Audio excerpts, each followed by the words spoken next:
dogmatismos políticos y religiosos que se habían generado por siglos tras la influencia del pensamiento medieval. Por eso la Ilustración recalca el uso de la razón crítica para evaluar la idiosincrasia, las creencias y la política de su época. La frase que sintetiza todo el espíritu de la Ilustración es sapere aude. Es una frase latina que significa algo así como atrévete a pensar por ti mismo. El pensamiento ilustrado rechaza el pensamiento del antiguo régimen feudal, ¿no?, propio de la influencia medievalista escolástica. Hay una confianza en el siglo XVIII de la Ilustración, una confianza en el saber científico, el mismo que se está generando debido a los avances que las distintas ciencias están realizando al momento de comprender la realidad. Avance que nació con Copérnico, Galileo, Tycho Brahe, Kepler y culminará, al menos en el siglo XVIII, XVII hacia el XVIII, con Newton, pero que seguirá avanzando hasta el día de hoy, por cierto, ¿no? Entonces hay una confianza en el saber científico por sobre la teología. La Ilustración exalta la idea de progreso. La idea de progreso es la idea según la cual, ¿no?, la sociedad humana avanza, ¿no?, hacia una configuración que permitirá el bienestar social y por ende el bienestar de los ciudadanos, ¿no? Conforme la ciencia avanza, también avanza entonces el progreso de la humanidad. La Ilustración también se caracteriza porque levanta la bandera de los derechos individuales, ¿no? Derechos que nos asisten al día de hoy fueron defendidos a ultranza por los pensadores ilustrados. Ese derecho a la libertad de tránsito, o libertad de expresión, o libertad de elección, ese derecho a la educación gratuita para todos, ese derecho a la igualdad y a la justicia, ¿no?, al igual trato, ¿no?, a la no discriminación, ¿no? Por eso es que la Ilustración fomenta la tolerancia como virtud social máxima para el bienestar de los pueblos y su concordia. Hay pues un rechazo al dogmatismo eclesiástico y político, es decir, a la idea de que hay una única verdad y que esa verdad se debe mantener, ¿no?, porque lo garantiza la iglesia, por ejemplo, o el rey, por ejemplo, ¿no? Todo dogmatismo es criticado y rechazado. Todo esto, en cierto modo, se manifiesta en esa culminación, ¿no?, de la Ilustración, que es el proyecto de la enciclopedia. La enciclopedia fue un conjunto de textos en donde se gestaba el saber de la época, tanto en técnica, arte, filosofía, ciencia, y que permitió la divulgación de la cultura, algo en cierto modo inédito, ¿no? Porque la cultura, el conocimiento, el saber, la ciencia, estaba, digamos, concentrada en un grupo de individuos, los aristócratas, o en la iglesia, ¿no? Si bien el conocimiento se gestaba en las universidades, lo cierto es que las universidades estaban dirigidas por la iglesia. Por eso es que el conocimiento, la cultura, era un privilegio de pocos. De ahí que se conozca como ilustración a esta época, porque lo que se quería era ilustrar, educar a las personas. Una persona ignorante es fácilmente manipulable, ¿no? Y la enciclopedia fue un conjunto de textos que se imprimían con el fin justamente de una divulgación del saber. Liberté, igualité, fraternité, palabras francesas, y libertad, igualdad, fraternidad, ¿no?, que es el lema de la Revolución Francesa. Entonces, nuestros pueblos hoy, siglo XXI, XX, ¿no?, gozamos de ciertos derechos que antes los seres humanos no poseían. ¿no? Y esto se lo debemos a la Ilustración, a los pensadores de la Ilustración y a la gente que peleó, que batalló, ¿no?, en la Revolución Francesa y que murió defendiendo esos derechos. Entonces vamos a hablar de algunos pensadores ilustrados, ¿no? Montesquieu, Voltaire, Rousseau, que generaron pues este cisma, ¿no?, dentro de la cultura occidental. Los pensadores ilustrados no fueron solamente tres, Voltaire, Montesquieu y Rousseau, fueron muchos, ¿no? Aquí nosotros vamos a hablar solamente de tres, ¿no?, en relación a su pensamiento ilustrado, ¿no? Vamos a hablar nosotros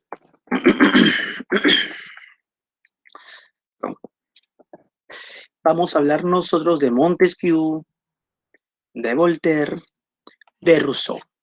Pero también vamos a hablar de Kant, pero no vamos a hablar de su pensamiento ilustrado, sino de su noceología. Pero Kant también fue un filósofo ilustrado. En la clase anterior hablamos de Hume, también pensador ilustrado, pero de Hume no hablamos sino de su noceología, de su empirismo. Ustedes conocen a Adam Smith, el padre de la economía clásica, ¿no? Seguramente lo han visto en economía. Él también fue un filósofo ilustrado. Diderot y D'Alembert fueron los también filósofos. D'Alembert, importante matemático, fueron filósofos, fueron los directores de la enciclopedia. Y otro importante pensador de corte sensualista, como fue Condorcet, entre otros más, por cierto, ¿no? Condillac, por ejemplo, también fue un filósofo ilustrado, ¿no? Entonces, les pongo esta imagen para que sepan que los filósofos de la Ilustración fueron muchos, ¿no? Vamos a ver tan solo a los que he mencionado. Montesquieu nace en 1689, muere en 1755. Su nombre real fue Charles Louis de Secondant, ¿no? Y obtuvo el título de barón de Montesquieu. Fue filósofo y jurista francés, uno de los más importantes pensadores políticos de la Ilustración. Entre sus obras más importantes destaca Cartas persas y Del espíritu de las leyes, una obra extensa, ¿no?, de aproximadamente unas 700 páginas, 600 páginas, ¿no? Esta obra fue revolucionaria en su tiempo, ¿no? Ustedes los pueden adquirir, ¿no?, en internet. Ahí está, hay varias traducciones, ¿no?, sobre esta obra, ¿no? Si quieren tener acceso directo a lo que sostuvo este autor. Sobre esta obra vamos a hablar, muy brevemente, por cierto, ¿no? Montesquieu, les he indicado, es un importante pensador político, ¿no? Vamos a ver sobre su filosofía del derecho o filosofía de las leyes. Montesquieu defiende un relativismo legal. El relativismo legal se opone al absolutismo legal, ¿no? ¿Qué es un absolutismo legal? Es la idea según la cual las leyes de los pueblos, las leyes jurídicas, son absolutas, es decir, provienen, ¿no?, o están inspiradas en la divinidad, en Dios, ¿no?, por medio del papado, por medio del monarca, ¿no? Entonces, como son divinas o vienen inspiradas por Dios, ¿no?, no pueden ser transgredidas ni cambiadas y deben ser para todos. O solamente el Papa o solamente el Rey podría cambiarlas en función de que el cambio estaría garantizado también por Dios, ¿no? Son leyes para todos y sin distinción, ¿no? Entonces, Montesquieu sostiene, por el contrario, que las leyes deben ser relativas a los pueblos, porque los pueblos son distintos, ya que tienen historia distinta, idiosincrasia y creencias distintas, hábitos distintos, ¿no? Además, viven en geografías distintas, tienen climas distintos, y todo eso implica que un pueblo tiene un carácter particular, lo que implica que también sus leyes sean particulares. Las leyes, pues entonces, no pueden ser para todos. Las leyes deben ser para los distintos pueblos y también distintas entre sí, ¿no? Eso es el relativismo legal. Pongamos el ejemplo del Perú. Nosotros nos sentimos orgullosos y está muy bien de que nuestro país sea multidiverso, multicultural, ¿no? Multilingüístico, ¿no? Tenemos una geografía vasta y diversa, y esto ha generado pueblos diversos y vastos, ¿no? En la selva peruana, y solamente en la selva, existen más de 40 lenguas distintas. Y la lengua es la representación es la manifestación de una cultura. Por lo tanto, estamos diciendo que en la selva peruana, tan solo en la selva, hay como 40 culturas distintas. Básicamente son sociedades pequeñas, amazónicas, pero están ahí. Shipibo, Conibo, los Achuar, ¿no? Los Jíbaro, los Taushiro, aunque estos están desapareciendo, ¿no? Los Ashaninka, los Iquito, entre otros muchos más, ¿no? Los Yawa, entre otros muchos más, ¿no? Entonces, estas culturas distintas tienen normativas distintas, ¿no? Pero ¿qué pasa? ¿No? En un estado como el peruano, las leyes jurídicas se legislan y se ejecutan en Lima, aquí, en el Congreso y el Ejecutivo lo dirige esas políticas estatales, que supuestamente deben ser para todos los peruanos, ¿no? Y debes comprender entonces por qué hay una dificultad al gobernar el Perú, ¿no? Justamente por su variopinta cultura, ¿no? Si el Perú no fuese un país tan diverso, cultural ni geográficamente hablando, entonces me imagino que sería un país un poco más fácil de gobernar, ¿no? ¿No? Pero nuestro país es multidiverso, física y culturalmente hablando, y eso implica dificultad al gobernar. El marco teórico de Montesquieu, ¿no? Nos permite entender eso, nos permitiría entender eso. Por supuesto que Montesquieu aquí no menciona el Perú para nada, ¿no? Pero es un marco teórico. Eso es el marco teórico para comprender, pues, ¿no? Lo que acaece políticamente. Montesquieu hizo un estudio de los poderes que se ostenta en una comunidad, sociedad o estado. Y se dio cuenta que existen tres poderes. El poder legislativo, es el poder que tiene la potestad de legislar, discutir, crear las leyes. El poder ejecutivo, el poder que tiene la potestad de ejecutar, dirigir las políticas públicas, de controlar. Y el poder judicial, el poder que tiene la potestad de administrar justicia, ¿no? De castigar los delitos, de imponer el orden, ¿no? En toda sociedad, comunidad o estado existen esos tres poderes. Lo que sucede es que en algunos tipos de gobierno, como los llamados gobiernos despóticos, esos tres poderes del Estado están concentrados en un solo individuo. Y este individuo ha llegado al poder por la violencia, por el miedo infundado, que se ha infundido, ¿no? A los súbditos, ¿no? Es el déspota, el tirano, el dictador, si gustas, que legisla leyes, ejecuta leyes y administra justicia, ¿no? En virtud, ¿no? De su bienestar o de su favor. Por eso es que se mantiene en el poder por el miedo o terror que ejerce contra sus súbditos. Existe otro tipo de gobierno, que es la monarquía, en donde también los tres poderes del Estado se encuentran concentrados en un solo individuo, el rey o el monarca, pero este gobierna en favor del pueblo, legisla, ejecuta y judicializa en favor del pueblo. Por eso es que no necesita del miedo o terror para mantenerse en el poder. Le basta el honor. Y el pueblo, en cierto modo, está, digamos, contento, digámoslo así, por su monarca.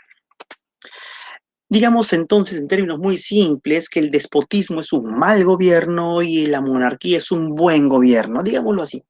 ¿Ok? El problema es que, si bien la monarquía es un buen gobierno, podría tornarse despótico, ¿no?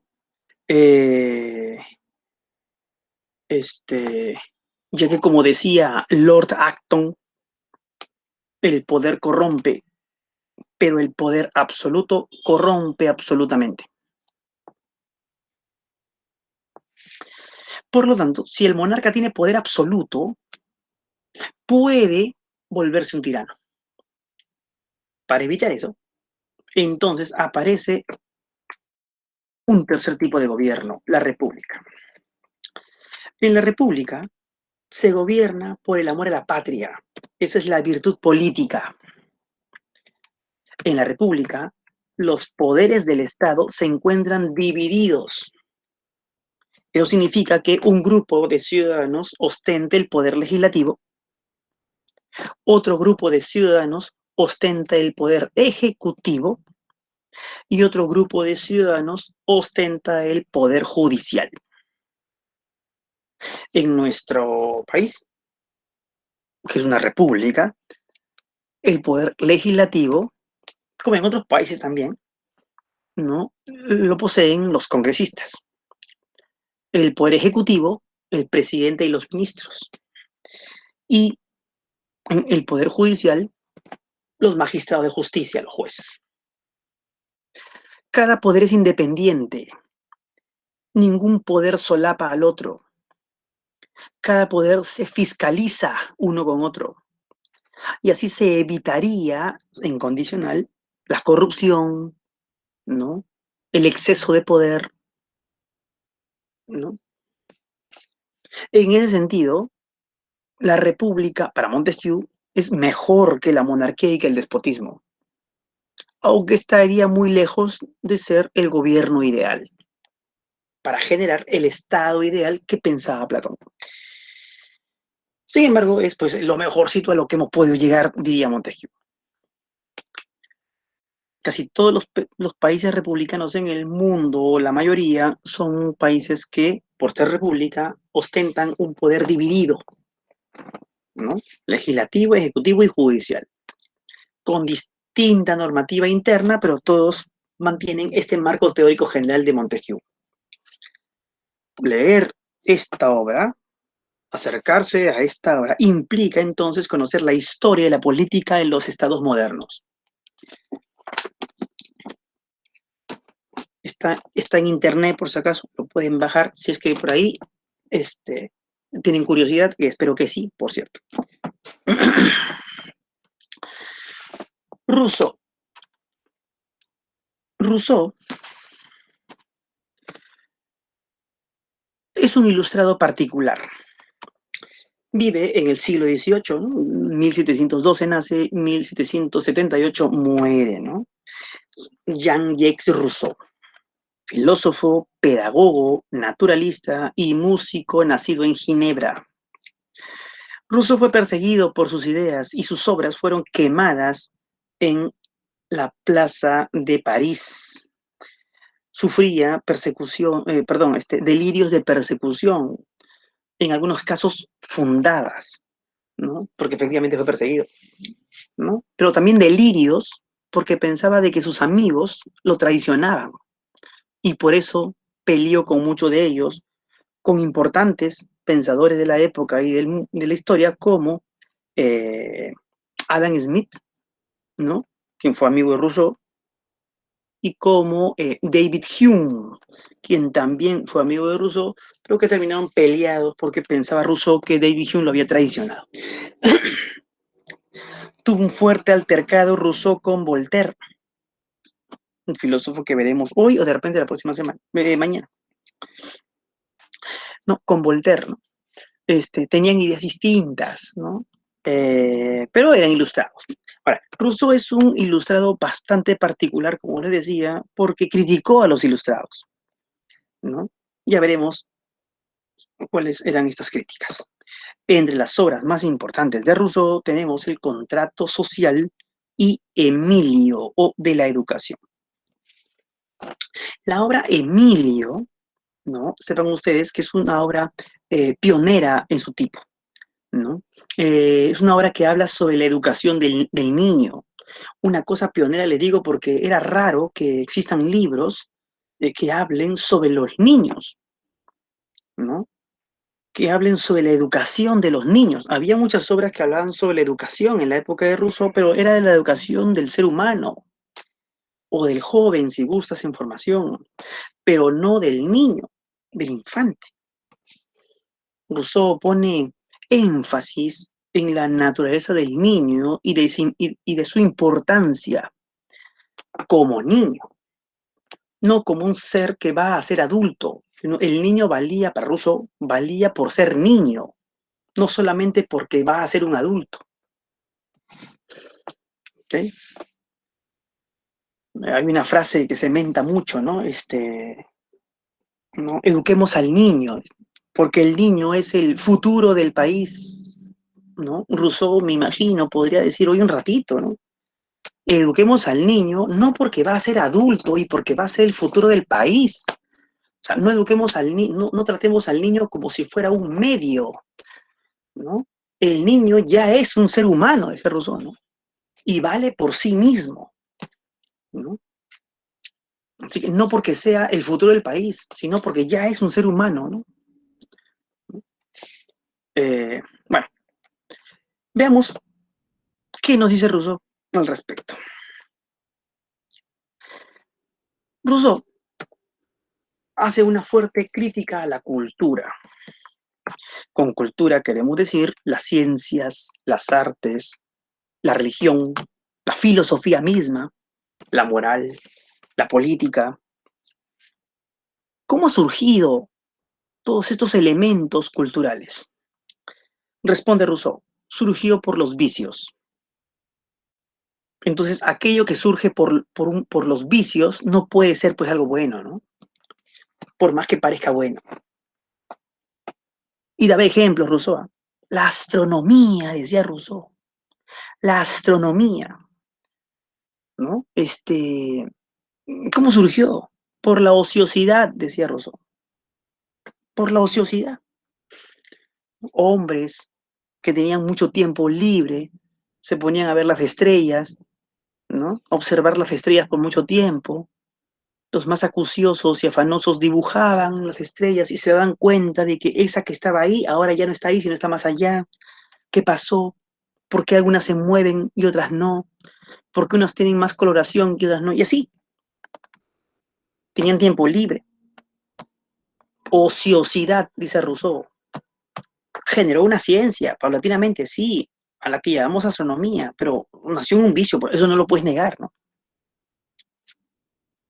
Y lo que nace de un vicio, entonces hay que tener cuidado con ello. Pero Rousseau entonces miraba con sospecha todo todo el producto cultural. ¿Mm?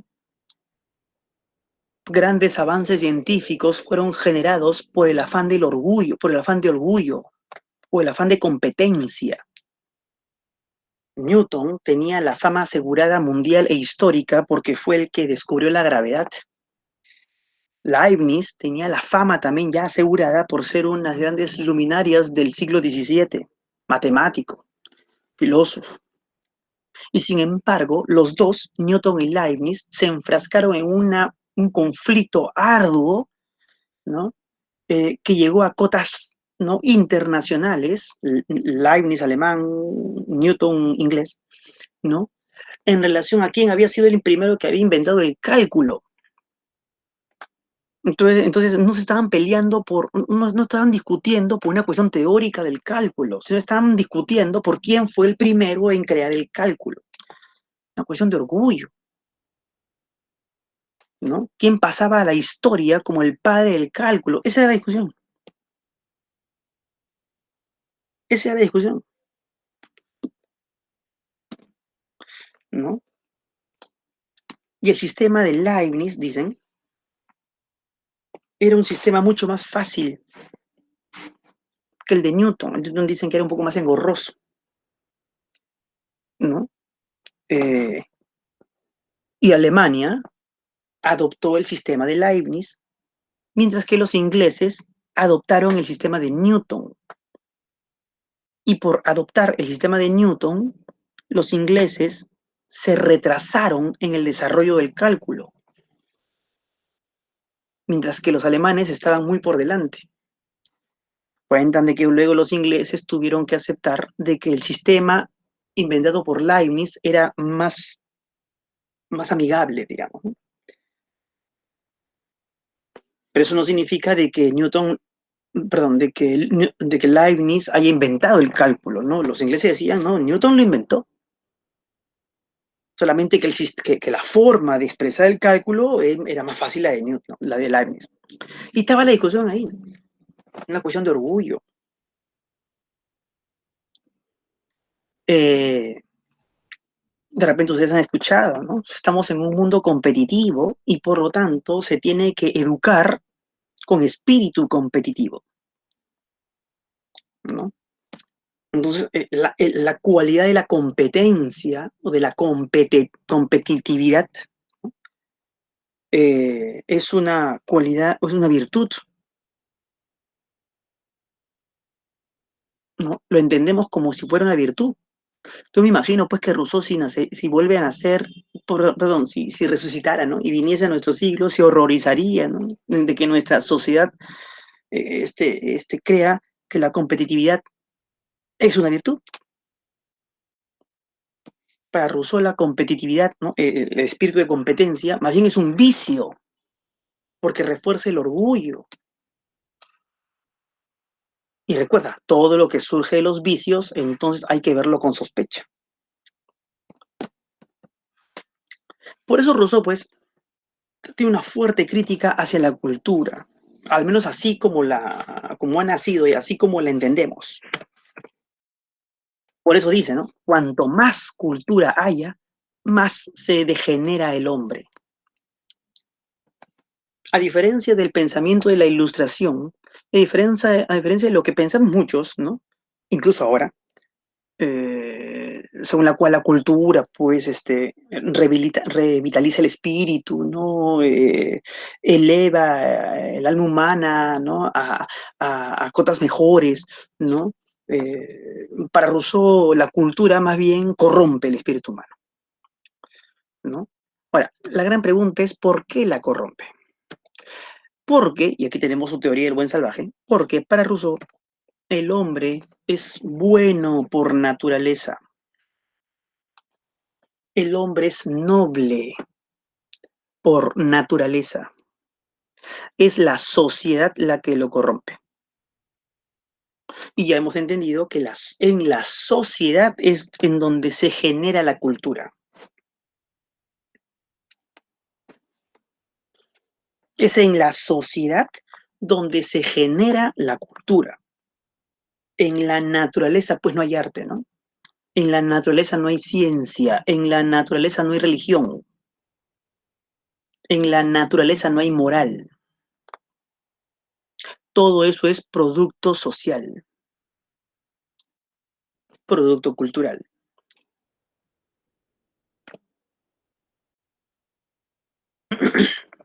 Pónganse a pensar lo siguiente, ¿no? Imagínense, imagínense dos niños de algunos meses de edad, ¿no? Que están, una niña y un niño, ¿ok? Que están en un día de verano chapoteando en una pequeñita piscina chiquita, esas piscinas de plástico, ¿no? Así, jugando, ¿no? Sin ropa, ¿no? Seguramente ustedes han visto, ¿no? Y Rousseau diría, ahí tienes a nuestro buen salvaje, ¿no? Es decir, ahí tienes a nuestro ser humano en su estado natural, es decir, sin ninguna malicia. Esos niños no saben nada de arte, no saben nada de religión, no saben nada de moral, nada de nada. Simplemente quieren jugar. Y si tienen hambre, lloran y comen y duermen. Ay, dime qué más nobleza hay en eso. Están desnudos, sí, pero eso no es algo malo ni siquiera para ellos.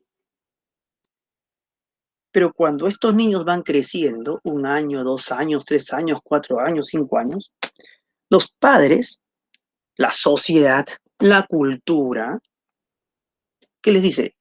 Vístete, vístete, que tu hermanito, no, perdón, que tu amiguito no te vea así, ¿no? Que tu amiguita no te vea así. Vístete. Rousseau diría, pues ya les estás enseñando moral, le estás enseñando lo que debe o lo que no debe hacer, le estás enseñando lo que está bien y lo que está mal. Eso es cultural. Ya me lo estás corrompiendo, ¿no? Cuando para la desnudez no era nada raro, pero ya me lo estás corrompiendo. Sepan ustedes que en algunas culturas amazónicas y algunas culturas de Oceanía y de África, la gente está desnuda. En grupos nativos me refiero, ¿no? Porque la desnudez, pues no es algo, pues precisamente que tenga que ser tabú. Una cultura como la nuestra la considera así, ¿no? Pero la desnudez no es ningún tabú para estas culturas. Igual, no es ningún tabú para esos niños. Pero la mente del niño se trastoca, se corrompe en términos de Rousseau cuando la moral aparece. Cuando la sociedad, los padres empiezan a decir, no hagas esto, no hagas lo otro, eso está bien, eso está mal. Por eso dice Rousseau, pues, ¿no? El hombre es bueno por naturaleza. Es la sociedad la que lo corrompe. En este buen salvaje incluso no existe la idea de propiedad privada. Todavía no existe la idea de lo mío, sino la idea de lo nuestro, dice Rousseau. Porque el hombre, en tanto ser de la naturaleza, pertenece a la naturaleza, pero también la naturaleza le pertenece toda. ¿Cómo surge la idea de propiedad privada? Y ahí es cuando surge la idea de la desigualdad. Sostiene Rousseau que la idea de propiedad privada aparece cuando alguien, especula, ahí está especulando Rousseau, ¿no? Cuando alguien dijo alguna vez, esto es mío por primera vez. Cuando de repente un hombre primitivo, piensa Rousseau, cercó un pedazo de tierra, un poco de tierra, un espacio de tierra, ¿no? Y dijo, esto es mío. Entonces los otros, seguramente, especula Rousseau, también hicieron lo mismo, ¿no? Ah, ya, entonces eso es mío. Entonces el otro, ah, ya, eso es mío. Y de repente el otro se agarró un espacio más grande y empieza la competencia. Y con la competencia el conflicto. Y con los conflictos las guerras, ¿no? Entonces, y con todo ello la desigualdad, ¿no? Perdedores y ganadores, oprimidos y opresores, amos y esclavos, si gustas. Los que tienen más, los que tienen menos. Los que tienen más oportunidades y los que tienen menos oportunidades frente a los que no tienen ninguna. La desigualdad entre los hombres aparece cuando surge la idea de lo mío, la idea de propiedad privada. Esa es la idea de Rousseau. Y todo esto lo generó la sociedad. Porque el hombre que es bueno por naturaleza es igual a todos los hombres. Aparece el egoísmo, el surgimiento de la competencia. Por eso es que le decía hace un momento, ¿no? Yo me imagino que Rousseau pues se hubiera horrorizado si es que viniese a nuestro siglo y viera pues que la gente se educa o cree educarse o cree culturizarse adquiriendo esa capacidad competitiva. Y bueno, es que la sociedad también lo genera, ¿no? Ustedes, por ejemplo, van a postular a la universidad y eso es una competencia. Aquí mismo, en este momento, ustedes están compitiendo. ¿Quién entiende mejor filosofía? Porque de repente pueden tomarles eso en el examen. Van compitiendo. Cuando entren a clase van a competir también. Cuando terminen la universidad, conseguir trabajo, también van a competir por un puesto de trabajo. Entonces tú tienes que estar preparado para la competencia y por lo tanto tienes que adquirir ese espíritu competitivo, porque si no la sociedad te absorbe y te elimina de la competencia. Entonces la sociedad pues nos obliga a eso, ¿no? Por eso Rousseau, él tenía una pésima opinión sobre la sociedad y la cultura tal y como está así, ¿no? Porque desde la perspectiva de Rousseau estamos degenerados, corrompidos por la propia cultura, ¿no? Bien, ¿no? Entonces, esto es Rousseau, un filósofo duro, ¿no? ¿No? Este, pero bueno, eh, importante, ¿no? Importante conocerlo. También de Rousseau hablamos de su filosofía política, ¿no? El acuerdo entre los hombres por voluntad general en que renuncian a sus derechos individuales en pro del bienestar general. Eh, la filosofía política, ¿no? Hace referencia pues al contrato social. ¿Cómo surge la sociedad? ¿Cómo es que la sociedad apareció? ¿No? La sociedad humana no es algo natural como pretendía Aristóteles, sino que surgió en un momento a partir de un pacto o contrato social. Ahí es cuando surge el Estado. Es el acuerdo entre los hombres, el acuerdo entre los seres humanos, para que puedan lograr una convivencia medianamente armónica, con el fin de lograr, en la medida de lo posible, el bienestar general. Entonces, los hombres deciden por acuerdo organizarse, determinar quién será su gobernante, su líder, si gustas, su guía, si gustas, como quieras, todo por pacto, ¿no? Tú serás nuestro guía, nuestro líder, tú vas a organizar la sociedad y nosotros nos comprometemos a obedecerte, ¿no? Pero si tú abusas del poder que te estamos dando, entonces nosotros nos sublevamos, porque el pacto, el contrato es que nosotros te damos todo el poder a ti para que tú lo dirijas bien. Eso es el contrato social o pacto social. Y finalmente la teoría de la educación de Rousseau es importante. Para Rousseau no es importante educar al niño en cultura, por las razones que ya explicamos. La cultura no es importante. En un primer momento, ¿no? Al niño, al infante, debes educarlo en sentimientos, decía Rousseau, en sentimientos, ¿no? Porque más tarde va a ser ya difícil, ¿no? Si desde pequeño no le hemos enseñado al niño a amar al otro, ya de grande, pues, o a respetar al otro, ya de grande, ya, pues, será por gusto, ¿no? ¿De qué sirve que el niño, pues, se aprenda ciertas cosas culturales cuando no está reforzado su sensibilidad hacia el prójimo? Les pongo un ejemplo. Yo imagino que Rousseau se horrorizaría si viniese a nuestro siglo y entraría a nuestros colegios iniciales, lo que le llaman kinder, y vería de repente celebraciones de fiestas patrias, por ejemplo, que los niños de 4 o 5 años, por ejemplo, están vestidos como Don José de San Martín, ¿no? Están marchando.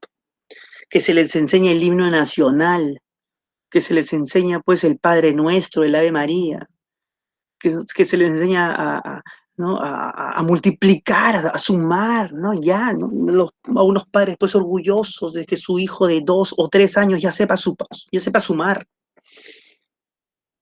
¿no?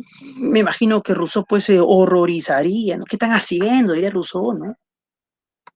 ¿De qué sirve que se aprenda del Ave María? Y eso seguramente lo puede aprender después, ¿no? Enséñale al niño a amar al otro. Enséñale a amar a los animales. Enséñale a amar a las plantas, a cuidar los jardines. Enséñale a tener compasión y que ayude al otro, que tenga la voluntad de ayudar, ¿no? Eso es la educación, eso debe ser la educación del infante, porque así generaríamos, si gustas, un hombre de bien a futuro y por ende una sociedad mejor, con una cultura distinta, en donde el arte, la ciencia, no sea el producto de vicios, sino de virtudes. Como te das cuenta, pues la postura de Rousseau es altamente revolucionaria, teóricamente hablando. Él te quiere voltear toda la cultura, para que ésta deje de ser producto de los vicios, repito, y sea producto de las virtudes. Eso no lo vamos a generar aquí y ahora, lo vamos a generar a futuro si es que encaminamos la educación de los niños por vía del sentimiento, del amor. Y nosotros, decía Rousseau, ya tenemos una gran ventaja, porque el niño, de modo natural, ya sabe amar, solo que ese amor, el niño la dirige hacia sí mismo, en el autocuidado, en la autopreservación. Cuando el niño tiene hambre, llora. Eso es un signo de que el niño quiere comer porque quiere seguir viviendo, ¿no? Si el niño tiene frío, llora porque quiere abrigarse. Entonces, él ya se autopreserva, él se autocuida, ¿no? Autocuidado, ¿no? Él se cuida a sí mismo. Es decir, él ya se ama a sí mismo, se protege a sí mismo. Eso viene